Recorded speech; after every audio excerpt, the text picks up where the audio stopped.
Hi everyone, I'm Russ. I'm Mark. And this is a spirited endeavor. Priming the Pump edition. Indeed. All right.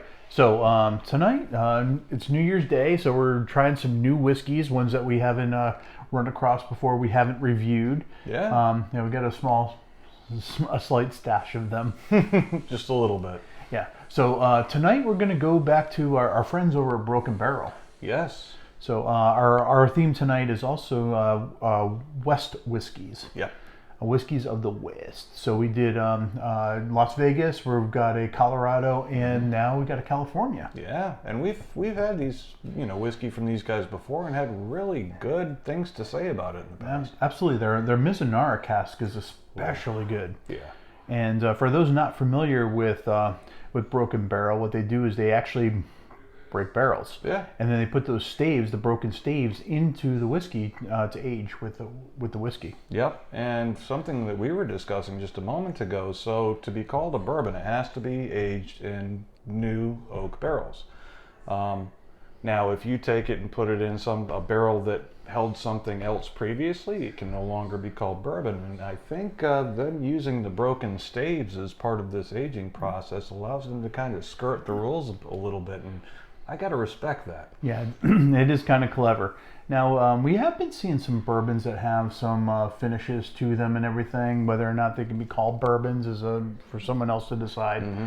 But certainly, this has been aged in at least 1 year in new oak, new charred oak, mm-hmm. and this is a cask strength whiskey. Yeah. So this one's beefy. This one's 58% ABV. That's what I'm talking about. Yeah, that's gonna have a lot of flavor. Yes, it is. Now, if I remember correctly, there's European oak involved in this one too, isn't there? Yes, actually. Let me read the label here. So so it has a mash bill of 70% corn at 40% of ex-bourbon. The oak bill for that is 40% ex-bourbon barrels. Mm-hmm. So I think that's the staves that they use in there. The mash bill, 21% rye, is 40% new French oak, and then 9% barley is 20% sherry cask oak. Interesting. Yeah. Now, we know French oak definitely presents different when you compare it to American oak, so that should be a really interesting balance. And then having a little bit of sherry in there should probably bring some nice fruit notes to this. I would think so. I'm really excited to try this one. Is what it comes down to. I'm curious. All right, so let's get into this puppy. Awesome. Yeah, we've had a few from them, and a lot of respect for what they're doing. Like Mark said, the Mizunara was just amazing. Yeah, it's one of my favorites. Yeah, definitely. Yeah, and Mizunara oak is really, really interesting stuff. And we've talked about it on previous episodes, so check it out if you get a chance, definitely. If you're thumbing through our YouTube channel. So color-wise, nice amber. Now this is made in Los Angeles, California. Mm-hmm. So it's aged on there, and then a lot of the not a lot, but then some of the distilleries out there that are in climates that are pretty homogeneous end up using other techniques in order to age their whiskey. Yes. And I believe I don't want to speak out of school, but I think that Broken Barrel does that too. I could see they use the sonic aging. Mm-hmm.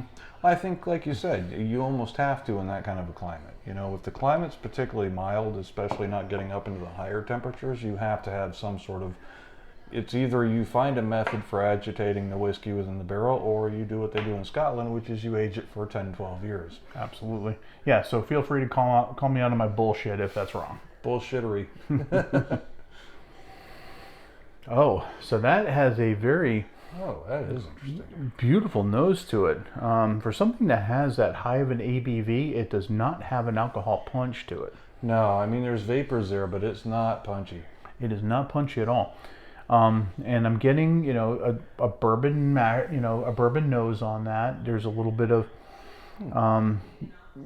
caramel. There's a little bit of nice like dusty corn. Nice oak to it, too. Nice little oak to it. A little bit of dark fruit. Yeah, just a little. Yeah, but all of that's just a little. I mean, this is not. No, it's not. This is not overpowering in any regard. Agreed. It's not too forward on the nose. I like that though. Everything's present, but it's subdued. Yeah. All right. Well, Cheers. That's kind of spicy. That's dry too. It's dry and spicy. Ooh. And that kind of gets you up in the sinus cavity and then around the tongue. I like that. That. The ABV is definitely present on this one. Oh yeah. Even after the fact, getting those vapors up through the sinuses, but no shortage of flavor on that at all. No. You're getting the nice caramel notes in that. You're getting the nice oak spice. I mean, it is spicy. It's like a chili pepper spice. Now, what I like is that although it comes across as dry on the initial taste, there are plenty oils. So it doesn't leave you just kind of with that cotton mouth type feeling. Definitely comes across, I get the corn. Right up front I get the corn. But then the barley for me kind of comes in and rounds that out a little bit so it's not too one-dimensional. But that alcohol is definitely present on the first sip. Now I'm getting a little bit of that rye influence in here too. And it took me the second sip to find it. The first one was just a little overpowering with the spice, but the second time coming around with the rye, you're getting that rye bread note in there, and there's like a little herbal quality that's sort of mid palate, which is kind of an interesting place for it. It's not on the back end because the back end itself just kind of fades away. Yeah, no, I agree. The finish does not linger on this one. And the rye for me is coming in probably mid-palate, just before the finish. And it's subtle. Oddly enough, for this high of an ABV, I think I would describe it as subtle. The alcohol's definitely not subtle. But for me, it's pleasant. I kind of like it.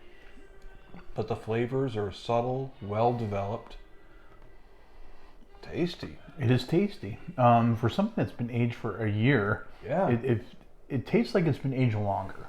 I would agree. No, there's definitely more character going on here than what you would anticipate after a year. Now, I don't think it's my favorite Broken Barrel, but it ranks up there pretty high. No, I would agree with that. I would put it up towards the top. I think for me, the Mizunara is probably still in that top spot, personally. Yeah. I think the Mizunara, the Cask of Amontillado was pretty awesome.